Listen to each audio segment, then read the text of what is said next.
Hi friends, welcome to our channel learn easily by education path. ఈరోజు మనం 13/8/2022 session 2లో వచ్చినటువంటి ప్రాబ్లమ్స్ అనేవి ఎక్స్ప్లెయిన్ చేసుకుందాం. అంటే ఆఫ్టర్నూన్ వచ్చినటువంటివి అనమాట. ఓకే, మనం స్టార్ట్ చేసే ముందు వన్ స్మాల్ రిక్వెస్ట్. ఎవరైతే మన ఛానల్ని ఫస్ట్ టైం విజిట్ చేశారో వాళ్ళు వీడియో ఎండింగ్ వరకు చూడండి. మీకు నచ్చితేనే సబ్స్క్రైబ్ చేసుకోండి, అలాగే మీ ఫ్రెండ్స్కి షేర్ చేయండి. స్టార్ట్ చేద్దాం. చూడండి, -7, 5, -3 వీటి యొక్క ఆరోహణ క్రమం అడుగుతున్నారు. అంటే అసెండింగ్ ఆర్డర్ అనమాట. అంటే ఎటు నుంచి ఎటు రాయాలి, చిన్న నుంచి పెద్దకి. ఇక్కడ మనకి -7, 5, -3 ఇచ్చారు.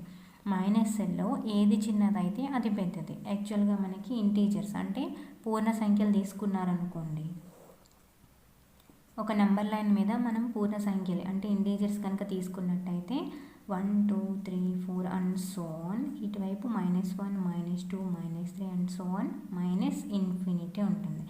ఓకే, ఇటు +ఇన్ఫినిటీ. అయితే మనం లెఫ్ట్ టు రైట్ మూవ్ అవుతూ ఉంటే నెంబర్ వాల్యూ అనేది ఏమవుతుంది, ఇంక్రీజ్ అవుతుంది, పెరుగుతుంది. అదే రైట్ టు లెఫ్ట్ మూవ్ అవుతూ ఉంటే నెంబర్ వాల్యూ అనేది డిక్రీజ్ అవుతుంది.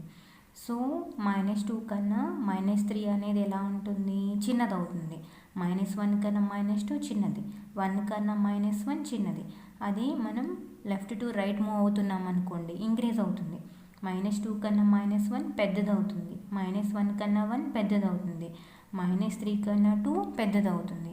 ఓకేనా. సో ఇలా చూసుకున్నట్టయితే మనకి ఇది ఇక్కడ మనకి ఇచ్చింది ఆరోహణ క్రమం, అంటే అసెండింగ్ ఆర్డర్లో అరేంజ్ చేయమన్నారు.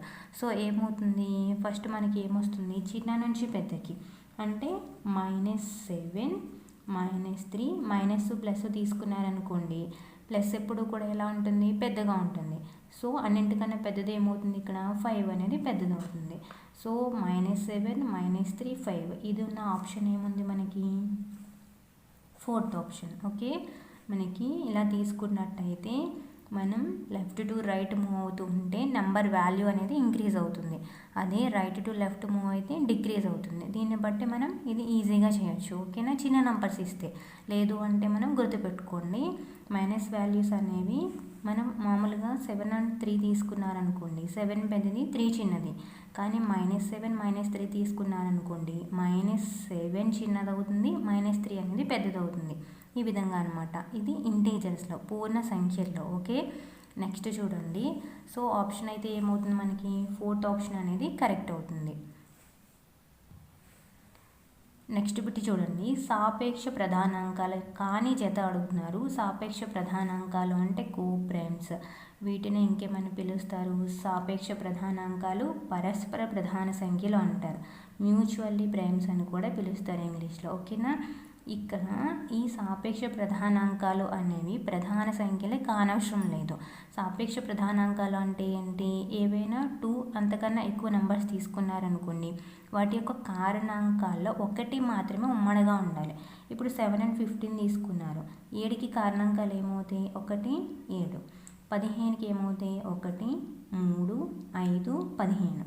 ఈ రెండు కంపేర్ చేసుకోండి. ఇక్కడ వీటి యొక్క కారణాంకాల్లో ఉమ్మడిగా ఏమేమి ఉన్నాయి మనకి, ఓన్లీ 1 మాత్రమే ఉంది. ఇలా ఉన్నట్టయితే వాటిని సాపేక్ష ప్రధానాంకాలు, మ్యూచువల్లీ ప్రైమ్స్, కో ప్రైమ్స్ అని పిలుస్తారు. అలాగే పరస్పర ప్రధాన సంఖ్యలను కూడా పిలుస్తారు. ఇక్కడ కాని జత అడుగుతున్నారు, ఇది సాపేక్ష ప్రధానాంకాల జత అవుతుంది. ఇక్కడ మనల్ని కాని జత అడుగుతున్నారు కాబట్టి ఇది కాదు. నెక్స్ట్ ఇంకొకటి చూడండి, ఇది తీసుకున్నారనుకోండి, 12కి కారణాంకాలు ఏమొస్తాయి, 1, 2, 3, 4, 6 అలాగే 12. 12కి ఇవి 49 తీసుకున్నారనుకోండి, 1, 7, 49. ఓకేనా. సో వీటిల్లో కూడా మనకి ఏమేమి ఉన్నాయి, 1 మాత్రమే ఉంది. సో ఇది కూడా ఏమవుతుంది, సాపేక్ష ప్రధానాంకాల జత అవుతుంది. ఇక్కడ కానిది అడిగారు కాబట్టి ఈ ఆప్షన్ కూడా మనకి కరెక్ట్ అవ్వదు. ఓకేనా. నెక్స్ట్ ఇది తీసుకున్నారనుకోండి, 12కి సేమ్. 21కి తీసుకోండి, 21కి ఏమేమి అవుతాయి, 1, 3, 7, 21. ఈ రెండింటిలోనే ఇది 12కి కదా, ఇది 21కి. 1 ఉంది ఉమ్మడిగా, అలాగే 3 కూడా ఉంది. కాబట్టి ఇది ఏమవుతుంది, సాపేక్ష ప్రధానాంకాల కాని జత అవుతుంది. కాబట్టి ఆప్షన్ అనేది ఇది అవుతుంది. ఓకేనా. 18, 23 కూడా ఒకసారి చెక్ చేసుకోండి. 18కి ఏమవుతాయి, 1 అవుతుంది, 2 3లో పోతుంది, 4లో పోదు. అలాగే 2 3 6లు 18, 2 9లు 18, 18 23కి తీసుకున్నారనుకోండి. 23 అనేది ప్రధాన సంఖ్య కాబట్టి 1, అలాగే 23. కాబట్టి దీనికి కూడా ఏముంది, 1 మాత్రమే ఉమ్మడిగా ఉంది కాబట్టి ఇది కూడా సాపేక్ష ప్రధానాంకాల జత అవుతుంది. కాని జత అన్నారు కాబట్టి ఆప్షన్ అనేది ఇది అవుతుంది అనమాట. థర్డ్ ఆప్షన్ అనేది కరెక్ట్ అవుతుంది. అర్థమైంది కదా. ఇంకా క్లియర్గా ప్రధాన సంఖ్యలు, సాపేక్ష ప్రధానాంకాలు అంటే పరస్పర ప్రధాన సంఖ్యలు, కవల ప్రధాన సంఖ్యలు ఇవన్నీ చెప్పిన వీడియో ఉంటుంది, డిస్క్రిప్షన్లో ప్రొవైడ్ చేస్తాను, ఒకసారి చూడండి. లేదు అంటే నెంబర్ సిస్టమ్ ప్లేలిస్ట్ ఉంటుంది, అందులో ఒకసారి వెతకండి, మీకు కనిపిస్తుంది. ఓకేనా. ఇంకా క్లియర్గా కావాలి అనుకుంటే. ఓకే. ఇక్కడ వచ్చేసి ఆప్షన్ ఏమవుతుంది, థర్డ్ ఆప్షన్ అనేది కరెక్ట్ అవుతుంది. నెక్స్ట్ బిట్ చూడండి.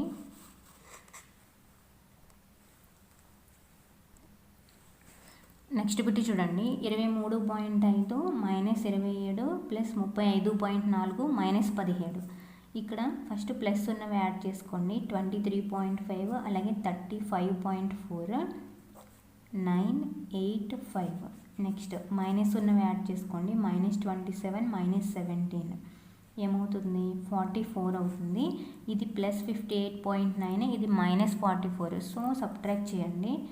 44.0 941 +14.9. సో ఏ ఆప్షన్ కరెక్ట్ అవుతుంది మనకి, 4th వన్ ఈజ్ కరెక్ట్.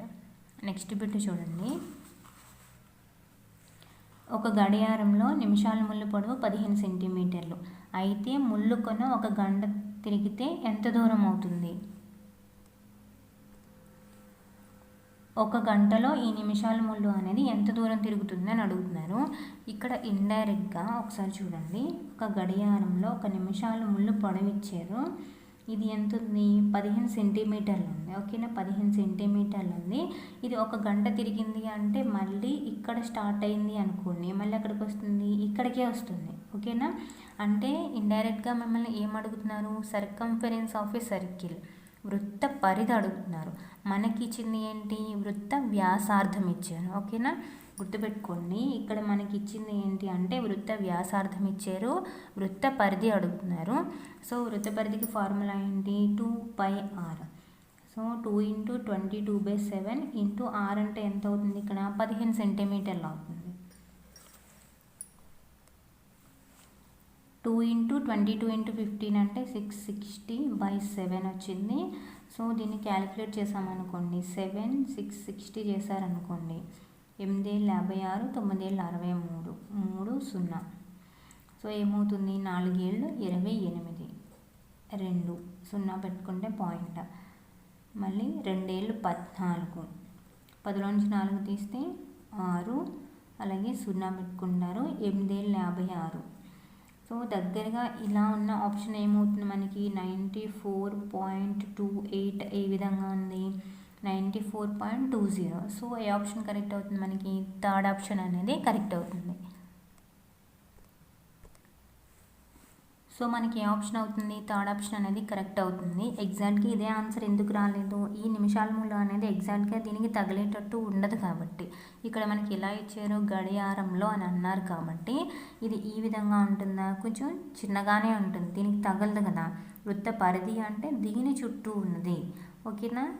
ఈ విధంగా ఉన్నది మనల్ని అడుగుతున్నారు. ఓకేనా. ఇక్కడ ఇండైరెక్ట్గా మనల్ని ముళ్ళు కొన అంటే వ్యాసార్థం ఇచ్చేసి సర్కంఫరెన్స్ ఆఫ్ ఏ సర్కిల్, వృత్త పరిధిని కనుగొనమన్నారు. సో మనకి దగ్గరగా ఆన్సర్ అయితే ఏమొచ్చింది, 94.28 వచ్చింది. సో ఈ ఆప్షన్ అనేది కరెక్ట్ అవుతుంది. ఓకేనా. నెక్స్ట్ బిట్ చూడండి. ఒక సీసాలో 2.2 లీటర్స్ పళ్ళరసం ఉంది. దానిని 200 మిల్లీలీటర్ల ఘనపరిమాణం గల కప్పులో నింపితే ఎన్ని కప్పులు కావాలి అని అడుగుతున్నారు. ఇక్కడ మనకి ఇచ్చింది ఎంత మొత్తం, 2.2 లీటర్స్ ఇచ్చారు. ఇక్కడ మనకి ఎలాంటి గ్లాసులు చెప్పారు, ఎలాంటి కప్స్ చెప్పారు, 200 మిల్లీలీటర్స్ చెప్పారు. సో దీన్ని కూడా మనం మిల్లీలీటర్స్లోకి కన్వర్ట్ చేసుకుందాం. 1 లీటర్ అంటే 1000 మిల్లీలీటర్స్ వస్తుంది కదా. సో 2.2 అంటే మనకి ఎంత వస్తుంది, 2200 మిల్లీలీటర్లు వస్తుంది. ఓకేనా. 2.2 × 1000 చేయండి. ఓకేనా. మనకి ఎంత వస్తుంది, 2200 మిల్లీలీటర్స్ వస్తుంది. సో ఇప్పుడు ఏం చేయాలి, ఒక సీసాలో ఇంత ఉంటే కప్పుకు వచ్చేసి దాన్ని 200 మిల్లీలీటర్ల ఘన పరిమాణం గల కప్పుల్లో వేస్తున్నారు. అంటే ఒక కప్పు వచ్చేసి 200 మిల్లీలీటర్స్. సో మనకి ఇక్కడ ఎన్ని కప్పులు కావాలి అని అడుగుతున్నారు కాబట్టి ఏం చేయాలి, 2200/200 చేయాలి. అప్పుడు మీకు ఎన్ని కప్పులు అవసరం అవుతాయి అనేది వస్తుంది. 11×22 అంటే 11 కప్పుల్లో నింపొచ్చు. ఈ 2.2 లీటర్స్ పళ్ళ రసాన్ని 11 కప్పుల్లో మనం నింపగలుగుతాం. సో ఏ ఆప్షన్ కరెక్ట్ అవుతుంది, ఎన్ని కప్పులు కావాలి మనకి, 11. సో 4th ఆప్షన్ అనేది కరెక్ట్ అవుతుంది. నెక్స్ట్ బిట్ చూసారనుకోండి, క్రింది వాణిలో సౌష్ఠవం కాని అక్షరం అడుగుతున్నారు. సౌష్ఠవం అంటే సిమెట్రీ అంటారు ఇంగ్లీష్లో. ఇక్కడ ఏం తీసుకున్నారనుకోండి, మనం ఏని ఈ విధంగా అంటే లెఫ్ట్ సైడు రైట్ సైడు మనకి మధ్యలోకి మడిచామనుకోండి, ఈ లైన్ ప్రకారం మనం మడత పెడితే రెండు ఒకదానికొకటి ఏకీభవించాలన్నమాట. మనం అలా ఎన్ని చేయొచ్చు అంటే ఇక్కడ సౌష్ఠవం, దీనిని సౌష్ఠవ రేఖ అంటారు. ఈ విధంగా చేయగలిగితే అది సౌష్ఠవం అవుతుంది. ఇలా చెయ్యలేనిది ఏంటి అని అడుగుతున్నారు. సౌష్ఠవం కానీ అక్షరం అడుగుతాను మనల్ని. బి అనుకోండి, ఇలా ఉంటుంది కాబట్టి మనం ఈ విధంగా మనం సౌష్ఠవ రేఖ అనేది గీయొచ్చు. ఓకేనా, ఇది కూడా సౌష్ఠవం అవుతుంది. ఇప్పుడు ఈ ఉందనుకోండి, ఈని కూడా మనం ఈ విధంగా చేయొచ్చు. కానీ ఎఫ్ అనేది మనం ఒకదానికొకటి ఏకీభవించేలాగా మనం చేయలేము ఎఫ్ అనే దాన్ని. సో ఇక్కడ సౌష్ఠవం కానీ అక్షరం ఏమవుతుంది, ఎఫ్ అవుతుంది. ఓకేనా, సో థర్డ్ ఆప్షన్ అనేది కరెక్ట్ అవుతుంది. x:2 1/3. అలాగే ఇవి అనుపాతంలో ఉన్నాయి, 21:50. అయితే ఎక్స్ వాల్యూ ఎంత అని అడుగుతున్నారు. అంటే ఇది ప్రపోర్షన్కి సింబల్ అనమాట. ఈ విధంగా ఉంటే సో ఇది ఎలా చేయాలి, ఇలా ఏవైనా రెండు నిష్పత్తులు అనుపాతంలో ఉన్నాయి అంటే అంత్యముల లబ్ధం = మధ్యముల లబ్ధం అవుతుంది. సో అంత్యాలు ఏమవుతాయి ఇక్కడ,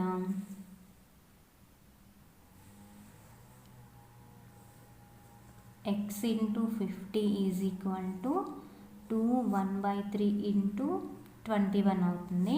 ఓకేనా, రేషియో అండ్ ప్రపోర్షన్ అంటే బేసిక్ కాన్సెప్ట్ దగ్గర నుంచి పూర్తిగా చెప్పడం జరిగింది. వీడియో లింక్ అనేది డిస్క్రిప్షన్లో ప్రొవైడ్ చేస్తాను, ఒకసారి చూడండి.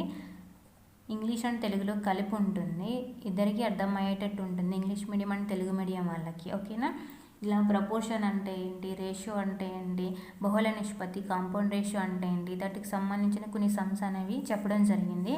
ఆ ప్లేలిస్ట్ అనేది ఉంటుంది, ఒకసారి చెక్ చేయండి ప్లేలిస్ట్లోకి వెళ్ళి, లేదంటే డిస్క్రిప్షన్లో ప్రొవైడ్ చేస్తాను, ఒకసారి చూడండి.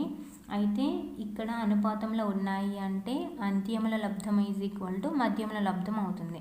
అంటే అంత్య పదాలు ఏమవుతాయి, ఎక్స్ అలాగే 50. ఇక్కడ మధ్యముల లబ్ధము అంటే 2 1/3 × 21 చేశారనుకోండి. 50x = ఇది మిశ్రమ భిన్నం. మిశ్రమ భిన్నాన్ని అపక్రమ భిన్నంలోకి మార్చాలి. మిక్స్డ్ ఫ్రాక్షన్ని ఇంప్రాపర్లో కన్వర్ట్ చేయాలి. 2 3 6 + 1 అంటే 7/3 × 21. 7/3 × 21 ఇది క్యాన్సిల్ అవుతుంది 7 సార్లు. So 50x = 49, 7 × 7. సో x ఏమవుతుంది, 49/50 అవుతుంది. సో ఏ ఆప్షన్ కరెక్ట్ అవుతుంది, థర్డ్ ఆప్షన్ అనేది కరెక్ట్ అవుతుంది. వీటికి సంబంధించి లింక్ అనేది డిస్క్రిప్షన్లో ప్రొవైడ్ చేస్తాను, ఒకసారి చూడండి. నెక్స్ట్ బిట్ చూసినట్టయితే x⁴m n - p × xn p - m × xp m - n. దీన్ని సూక్ష్మీకరిస్తే ఇది ఎలా ఉంది, a⁴m × a⁴n ఫామ్లో ఉంది కాబట్టి a⁴m + n చేయాలి. So x⁴m n - p × xn p - m × xp m - n ఇది చూడండి. a⁴m అంటే a⁴m n అవుతుంది. సో దీన్ని మల్టిప్లై చేయండి, mn - mp × xnp - nm × xpm - pn. ఇప్పుడు ఈ ఫార్ములాని యూజ్ చేయండి. ఓకేనా, xmn - np + np - nm ఇవన్నీ యాడ్ చేసి రాస్తున్నాను, pm - pn. ఓకే, ఇప్పుడు క్యాన్సిల్ అవుతాయి చూడండి. -np + np plus MN minus NM PM. ఇక్కడ చూడండి ఎంపీ కదా ఉంది, సో నేను ఇక్కడ తప్పేశాను.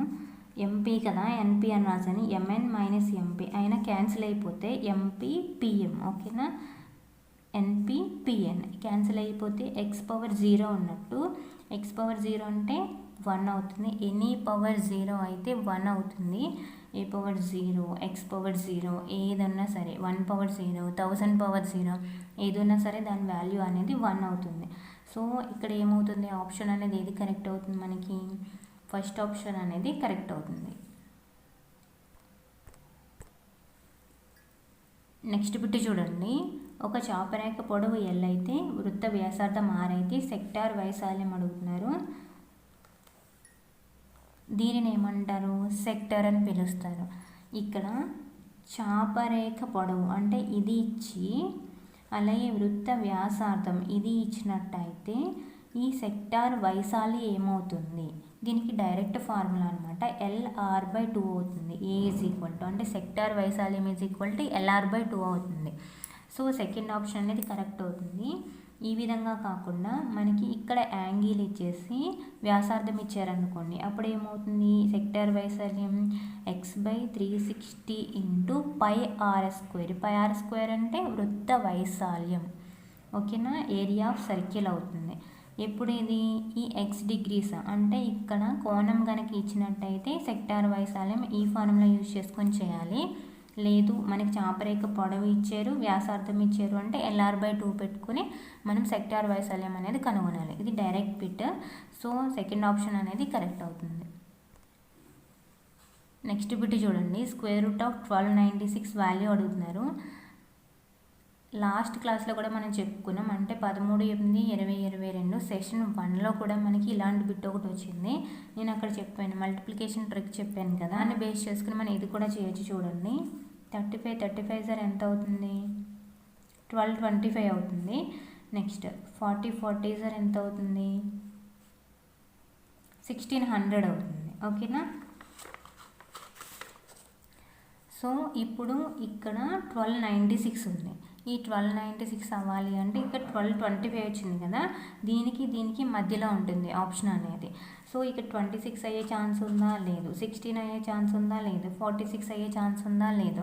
సో ఏమవుతుంది, సెకండ్ ఆప్షన్ అనేది కరెక్ట్ అవుతుంది. 36 సార్ ఎంత అవుతుంది, 1296 వస్తుంది అనమాట. ఓకేనా, ఈ 35 సార్, 45 సార్ ఇవి ఎలా కనుగొనాలి అనేది ఎస్టర్డే క్లాస్లో ఉంటుంది. అంటే 13/8/2022 సెషన్ 1లో వీటి గురించి చెప్పాను. లేదు అంటే మల్టిప్లికేషన్ ట్రిక్స్ అని చెప్పేసి ప్లేలిస్ట్ ఉంటుంది, అందులో ఉంటుంది, ఒకసారి చూడండి. ఓకే, నెక్స్ట్ బిట్ చూడండి. సో ఇక్కడ ఆప్షన్ అయితే ఏమవుతుంది, 36 సెకండ్ ఆప్షన్ అవుతుంది. నెక్స్ట్ బిట్ చూడండి. 20 మీటర్ల బట్ట ఖరీదు 1600 రూపాయలు అయితే 24.5 మీటర్లు ఎంత అవుతుంది. లాస్ట్ క్లాస్లో కూడా వీటి గురించి చెప్పుకున్నాం మనం. ఏ విధంగా చేయాలి, మనకి 20 మీటర్స్కి ఇచ్చారు, ఎంత 1600 రూపీస్ ఇచ్చారు. 24.5కి అయితే ఎంత అవుతుంది, క్రాస్ మల్టిప్లికేషన్ చేయాలి. 24.5 × 1600/20. సో క్యాన్సిల్ అవుతుంది, ఇది 80 టైమ్స్ క్యాన్సిల్ అవుతుంది 2లో.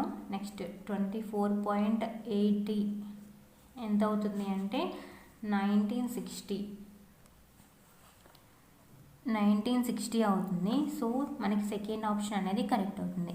ఇక్కడ మనం ఎక్స్ అనుకుంటాం. ఇది ఎలా చేయాలి అంటే ఎప్పుడు కూడా మనం ఇది ఇంటూ ఇది చేసి బైలో ఇది వేసుకోవాలన్నమాట. మనకి ఎలా ఇచ్చారు, ఇక్కడ 20 మీటర్లు, ఇక్కడ ఖరీదేశాను నేను 20 మీటర్లకి 1600 రూపాయలు అవుతూ ఉంటే 24.5కి ఎంత ఖరీదు అవుతుంది. ఓకేనా, x = 24.5 × 1600/20. ఓకే, మనం క్యాన్సిల్ చేసుకున్న 24.5 × 80 దట్ ఈక్వల్ టు 1960 రూపీస్ అవుతుంది. సో సెకండ్ ఆప్షన్ అనేది కరెక్ట్ అవుతుంది.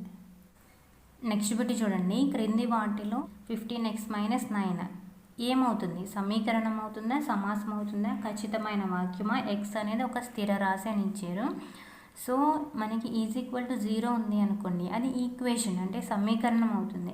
ఇక్కడ అలా ఉందా లేదు, సో ఇది సమాసం అవుతుంది. ఇదే పేపర్లో ఇంకొక బిట్ చూడండి, మీకు అర్థమవుతుంది. ఇక్కడ 9 1/4 = y - 1 1/3 సమీకరణాన్ని సాధించండి అన్నారు. అంటే ఈజ్ ఈక్వల్ టు ఉంది అనుకోండి, అది ఏమవుతుంది, సమీకరణం అవుతుంది. దీన్ని మనం ఎలా రాసుకోవచ్చు, 9 1/4 ఈ y ఉంది కదా, ఇవన్నింటినీ కూడా ఇటువైపు ఈజ్ ఈక్వల్ టు యువతల పక్కన ఉన్నాయన్నీ కూడా యువతలకు తెచ్చుకున్నారనుకోండి, -y + 1 1/3 ఈజ్ ఈక్వల్ టు 0. అంటే ఇది ఏమవుతుంది, ఒక ఈక్వేషన్ అవుతుంది. అంటే దీన్నే నేను ఇలా రాశాను, అంటే ఈజ్ ఈక్వల్ టు ఉంటే అది ఏమవుతుంది, ఈక్వేషన్, సమీకరణం అవుతుంది. కానీ ఇక్కడ ఇచ్చింది ఏమవుతుంది అంటే సమాసం అవుతుంది. ఇదే పేపర్లో ఇంకొక బిట్ చూపిస్తాను చూడండి, మీకు ఇంకా అర్థమవుతుంది. ఇక్కడ చూడండి, 3 సమాసాల మొత్తము అంటే ఇక్కడ 8 + 13a + 7a², ఇది ఒక ఎక్స్ప్రెషన్, ఒక సమాసం అవుతుంది. ఓకేనా, ఇక్కడ ఇచ్చినవన్నీ కూడా సమాసాలు అవుతాయి.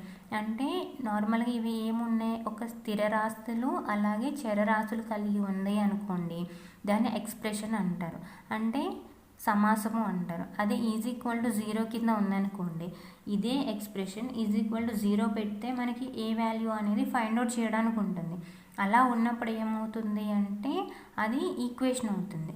ఇలా ఉన్నట్టయితే అది ఏమవుతుంది, సమాసము, ఎక్స్ప్రెషన్ అవుతుంది. ఓకేనా, సో ఇక్కడ ఇచ్చింది ఏమవుతుంది, ఇప్పుడు సమాసం అవుతుందా, సమీకరణం అవుతుందా? ఎక్స్ ఒక స్థిర రాశి అన్నారు, అంటే కాన్స్టెంట్ అని ఇచ్చారు. ఎక్స్ అనేది స్థిర రాశి ఎలా అవుతుంది, ఈ ఎక్స్ప్రెషన్లో, అంటే ఇక్కడ మనకి ఎక్స్ వాల్యూ అనేది ఈక్వేషన్ ఇచ్చినప్పుడు మాత్రం మనం ఫైండ్ అవుట్ చేయవచ్చు. ఇలా ఇచ్చారు అనుకోండి, ఇక్కడ ఎక్స్ వాల్యూ అనేది ఒక విధంగా వస్తుంది. అలాగే ఇంకొక చోట ఇలా ఉంది అనుకోండి, ఇప్పుడు ఇక్కడ ఎక్స్ వాల్యూ కనుక్కుంటే మనకి ఇంకొకటి వస్తుంది.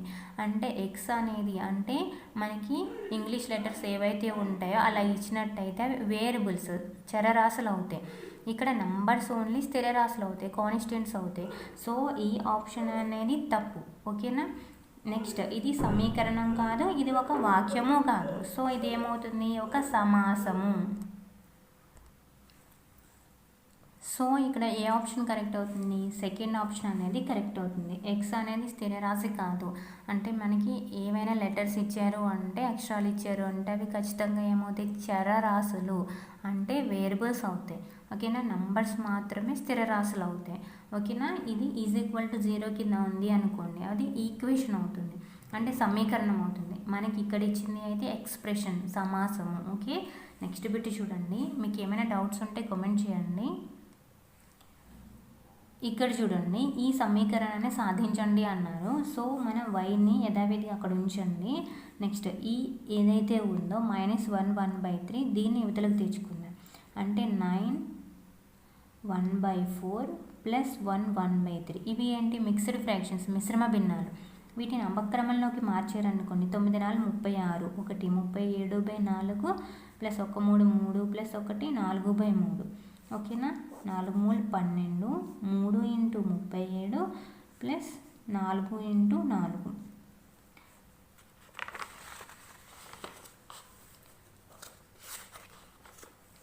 ఏడు 3 21, 2 3 9 10 11, 4 16/12, 111, 16 అంటే ఎంత అవుతుంది, 127/12 అవుతుంది. సో y వాల్యూ ఎంత అవుతుంది మనకి, 127/12, అంటే సెకండ్ ఆప్షన్ అనేది కరెక్ట్ అవుతుంది. ఓకే, అర్థమైంది కదా, ఇది ఒక సమీకరణం. ఓకేనా, ఈ విధంగా ఉన్నట్టయితే ఈజ్ ఈక్వల్ టు ఇచ్చి మనకి ఏదైనా ఒక చరరాశి ఇచ్చి దాని వాల్యూ ఫైండ్ అవుట్ చేయమన్నారు అనుకోండి, అప్పుడు దాన్ని ఫైండ్ అవుట్ చేయగలుగుతాం మనం. సో అది సమీకరణం అవుతుంది. అలా కాకుండా ఇలా ఇస్తే అది సమాసం అవుతుంది, గుర్తుపెట్టుకోండి. ఓకేనా, నెక్స్ట్ వచ్చేసి 45 63 వీటి యొక్క గసాబా HCF or GCD, greatest common divisor. ఓకేనా, హైయెస్ట్ కామన్ ఫ్యాక్టర్, గరిష్ట సామాన్య భాజకం. 45 63 3 తీసుకుంటారు కదా, 15 21, అగైన్ 3 తీసుకోండి, 5 7. సో మనకి వీటిని మనం ఇంకా చేయలేము కదా, అంటే ఇవి ప్రధాన సంఖ్యలు వచ్చేసాయి కదా. ఇక్కడ 5 తీసుకున్నారనుకోండి, ఇక్కడ గసాబా ఫైండ్ అవుట్ చేసినప్పుడు ఎప్పుడూ కూడా 2 పోయేవి మాత్రమే తీసుకోవాలి. ఇక్కడ 45 63 కూడా 3లో క్యాన్సిల్ అవుతున్నాయి. సో 3 తీసుకున్నాను. 15 21 కూడా 3లో పోతున్నాయి. ఇవి కౌంట్ చేయకూడదు మనం గసాబాలో. ఓకేనా, 3 3 9 అవుతుంది ఆన్సర్. అదే కసాగు అనుకోండి, వీటితో పాటు వీటిని కూడా తీసుకోవాలి. కానీ గసాబాలో 2 పోయేవి మాత్రమే తీసుకుంటూ వెళ్ళాలి. అలాగే కింద ఉన్న వాటిని మనం కన్సిడర్ చేయకూడదు. ఇలా అర్థం కావట్లేదు అనుకుంటే మనం ఇలా చేసుకోవచ్చు, భాగాహార పద్ధతిలో చేసుకోవచ్చు. సో 145 45, 8 1 45,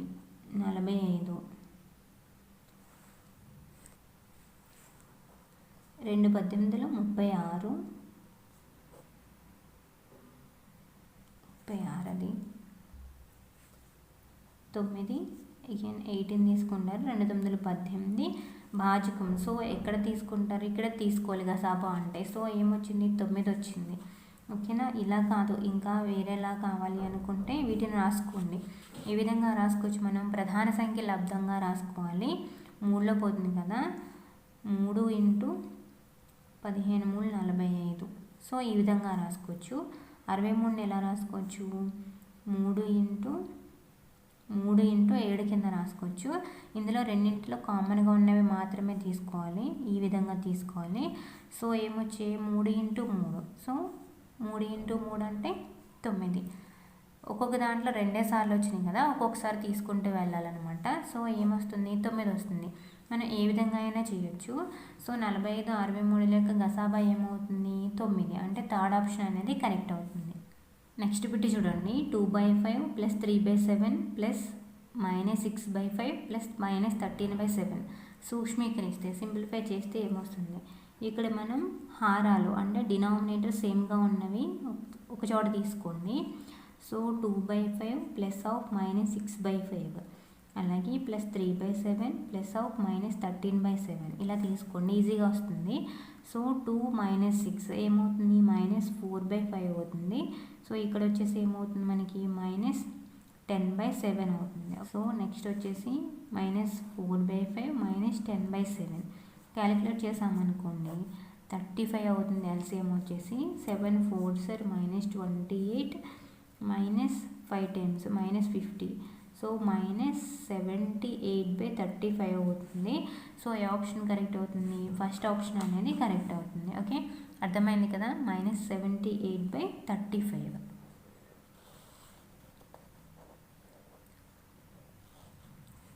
నెక్స్ట్ బిట్ చూడండి, 5:8 అలాగే 3:7 వీటి యొక్క బహుళ నిష్పత్తి 45:x.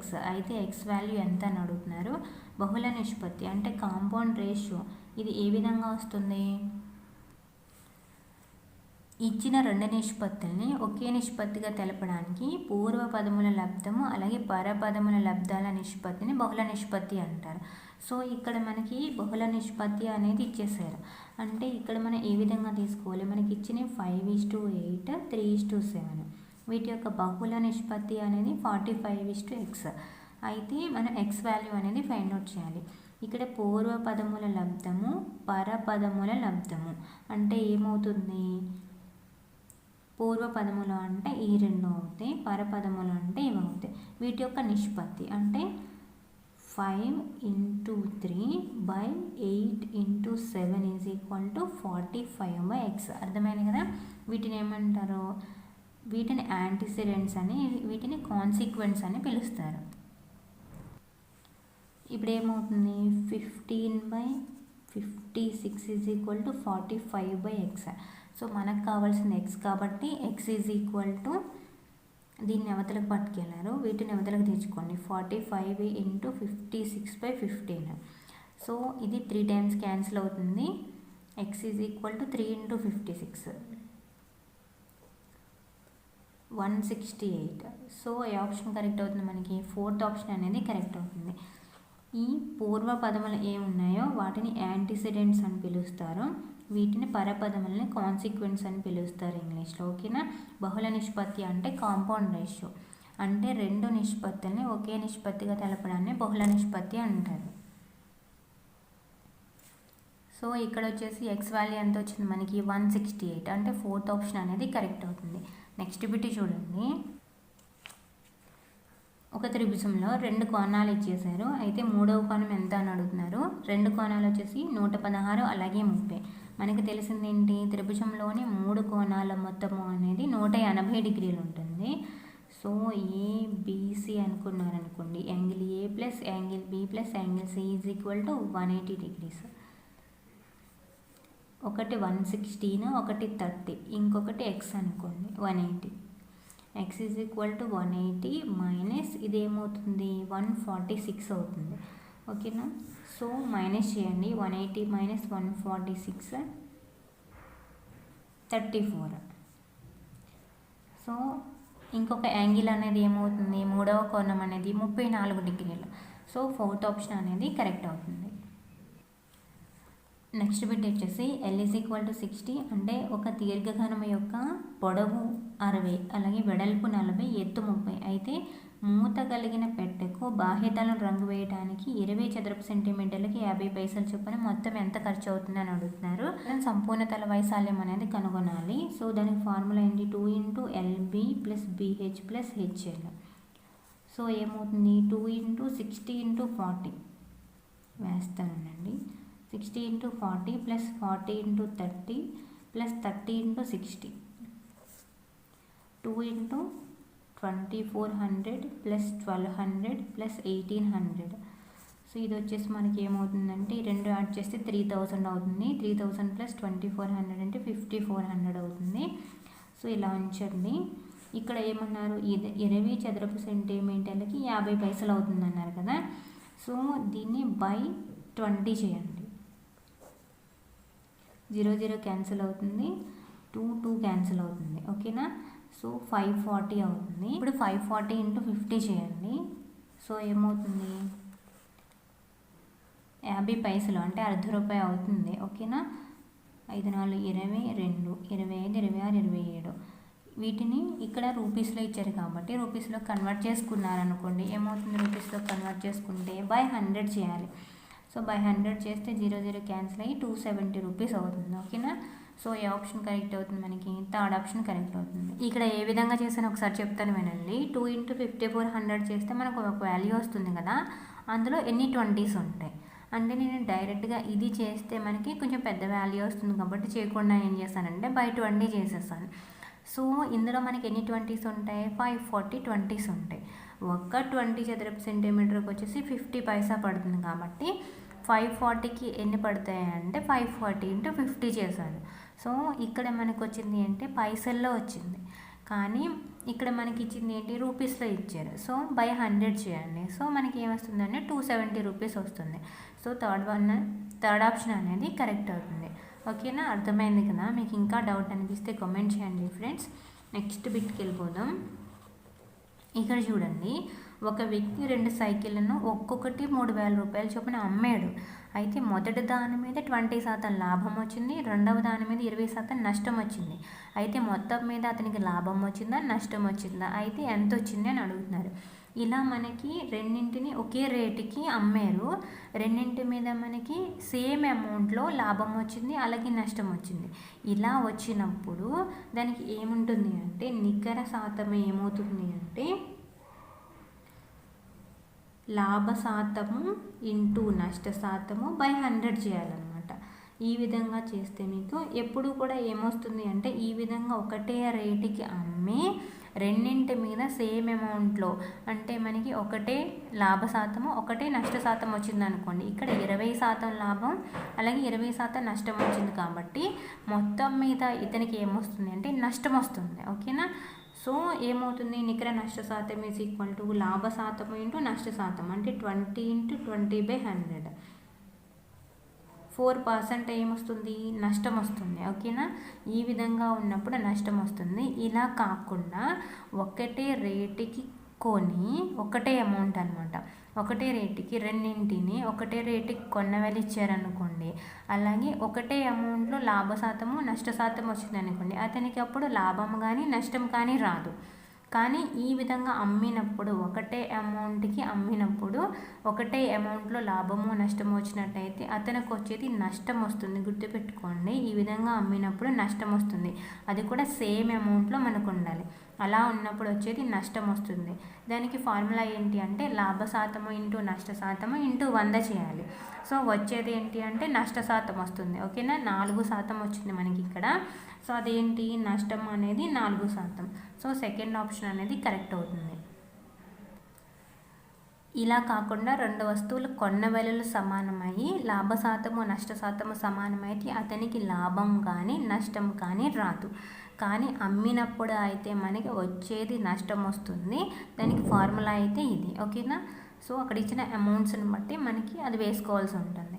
సో ఇక్కడ వచ్చేసి మనకి నష్టం ఎంత వస్తుంది, 4% వచ్చింది. సో సెకండ్ ఆప్షన్ అనేది కరెక్ట్ అవుతుంది.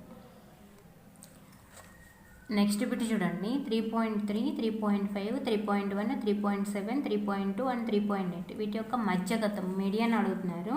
సో ఇలా ఇచ్చినప్పుడు మనం ఇచ్చిన వాటిని ఆరోహణ లేదంటే అవరోహణ క్రమంలో ముందు రాయాల్సి ఉంటుంది. సో ముందు అలా రాసుకోండి. 3.1, 3.2, 3.3, 3.5 అండ్ 3.8 3.7 అండ్ 3.8.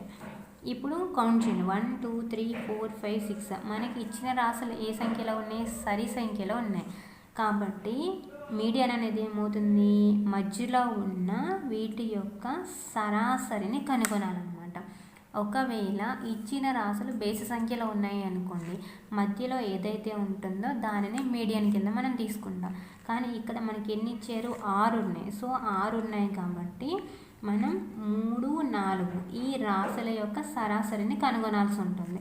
సో ఏమవుతుంది, 3.3 + 3.5/2 చేస్తే మనకు వచ్చేది మధ్యగతం వస్తుంది అనమాట.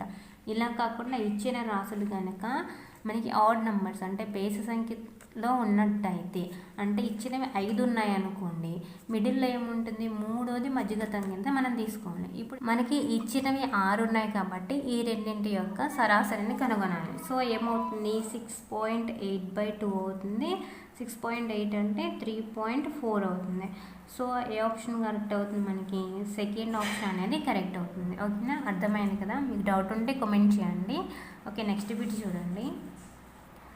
ఒక దీర్ఘచతురస్రం యొక్క గడ్డి భూమి పొడవు 55, వెడల్పు 45. దాని మధ్యలో 3 మీటర్ల వెడల్పు కలిగిన 2 బాటలు, ఒకటి పొడవుకు సమాంతరంగా మరొకటి వెడల్పుకు సమాంతరంగా ఒకదానికొకటి ఖండించే విధంగా ఉన్నాయి.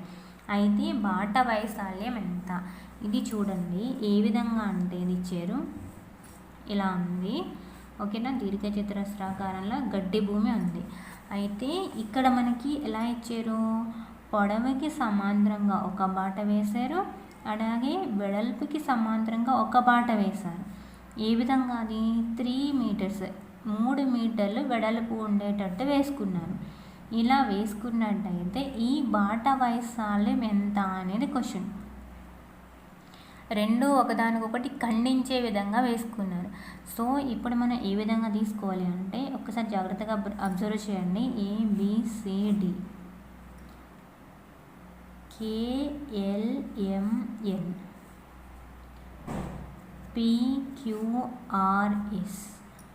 ఓకే, ఇంకొకటి రాయాలి, EFGH అనుకోండి. ఇప్పుడు ఎందుకు ఇలా రాశాను అంటే, దీనిది వైశాల్యం కనుగొని ఈ వైశాల్యం అనేది తీసేయాలన్నమాట. అప్పుడు మీకు ఈ విధంగా ఉన్నటువంటి ఈ బాట వైశాల్యం అనేది వస్తుంది. అర్థమైందా? ఇప్పుడు చూసుకున్నారనుకోండి, ఇవి ఎక్కడ ఉన్నాయంటే మనకి 7th క్లాస్లో ఉన్నాయి ఫ్రెండ్స్. ఓకేనా, ఓల్డ్. ఓకేనా, 2020లో మారిన సిలబస్లో నేను చూడలేదు. ఓల్డ్ 7th క్లాస్లో అయితే ఉన్నాయి. ఓకేనా, ఒకసారి చూసుకోండి. ఇక్కడ చూడండి, ఇక్కడ మనకి కావాల్సింది దీన్ని మాత్రమే, బాట మాత్రమే కావాలి కాబట్టి ఇది మొత్తం కనుక్కుంటారు, ఇది మొత్తం కనుక్కుంటారు. అప్పుడు ఈ పార్ట్ని మనం 2 టైమ్స్ కనుక్కున్నట్టు అయిపోతుంది. కాబట్టి ఏం చేయాలి, ఈ మొత్తం కనుక్కొని ఇది తీసేయాలి. ఓకేనా, అలా తీసేసినట్టయితే ఈ బాట వైశాల్యం అనేది మనకు వస్తుందన్నమాట. సో ఇప్పుడు ఏ విధంగా చేయాలి అంటే, ఇక్కడ చూడండి, ఇది 3 మీటర్స్ అవుతుంది. ఇక్కడ వెడల్పు వచ్చేసి ఇది ఎంత అవుతుంది, ఇది ఎంత పొడవు అయితే ఇచ్చారు ఇది కూడా అంత అవుతుంది. సో మనం KLMN తీసుకున్నాం. ఈ దీర్ఘచతురస్రం యొక్క వైశాల్యం తీసుకోండి, ఎంత అవుతుంది. పొడవు అయితే మనకి ఎంత ఇచ్చారు, 55. వెడల్పు ఏది తీసుకోవాలి, 3 మీటర్లతో బాట వేసాం కాబట్టి అది తీసుకోవాలి. ఓకేనా, అలాగే నెక్స్ట్ ఇది కనుక్కొని ప్లస్ ఇంకొకటి ఏది కనుక్కోవాలి, ఇది కనుక్కోవాలి. అంటే దీర్ఘచతురస్రం PQRS దీని యొక్క వైశాల్యం కనుక్కోవాలి. దీని యొక్క వైశాల్యం ఏమవుతుంది? వెడల్పు. ఈ వెడల్పు అంటే ఇది వెడల్పు కదా, దీనికి పెద్ద దీర్ఘచతురస్రానికి ఇది వెడల్పు అవుతుంది కదా, అది ఇంటూ ఇది కదా దీర్ఘచతురస్రం. అర్థమవుతుందని అనుకుంటున్నాను నేను. ఈ 45 ఇది 3, ఓకేనా? ఈ విధంగా తీసుకోండి. ఈ రెండింటిలో నుంచి ఈ మధ్యలో తీసేయండి, అంటే మైనస్. ఇది ఏమవుతుంది? చతురస్రం అవుతుంది. సో చతురస్రం ఏంటది? EFGH. దీని యొక్క వైశాల్యాన్ని తీసేయాలి, ఓకేనా? ఇది ఏమవుతుంది? ఇది 3, ఇది 3, ఇది 3, ఇది 3. సో ఏమవుతుంది? 3² అంటే 3 × 3. సో ఇవి కనుక్కోండి. 55 × 3 అంటే ఎంత వస్తుంది? 165. 5 3 15, 4 3 12, 1 13, 3 3 9 అంటే 165 + 135 - 9 చేయండి. సో 165 + 135 ఎంత అవుతుంది? 300 అవుతుంది. ఇందులో నుంచి 9 సబ్ట్రాక్ట్ చేయండి. 291. సో 291 అంటే ఏ ఆప్షన్ కరెక్ట్ అవుతుంది మనకి? సెకండ్ ఆప్షన్ అనేది కరెక్ట్ అవుతుంది. అర్థమైంది కదా? మీకు ఇంకా డౌట్ అనిపిస్తే కామెంట్ చేయండి ఫ్రెండ్స్. ఓకే, నెక్స్ట్ బిట్ చూడండి.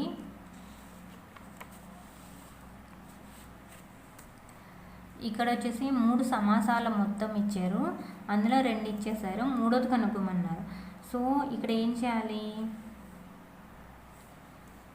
ఈ రెండింటిని యాడ్ చేసుకుని ఇందులో నుంచి ఇది తీసేయండి, అప్పుడు మనకి మూడో సమాసం వాల్యూ అనేది వస్తుంది అనమాట.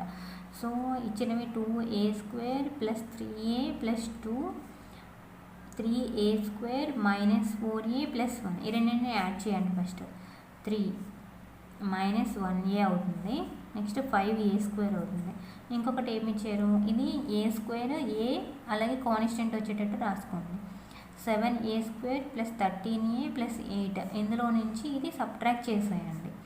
-1a. ఇది నేను 1 వేయట్లేదు ఇంకా. ఇప్పుడు సబ్ట్రాక్షన్ కాబట్టి ఏమవుతాయి? గుర్తులు అనేవి మారుతాయి, ఓకేనా? ఇది ప్లస్ అవుతుంది, ఇది మైనస్ అవుతుంది. 8 - 3 అంటే +5 అవుతుంది, ఓకేనా?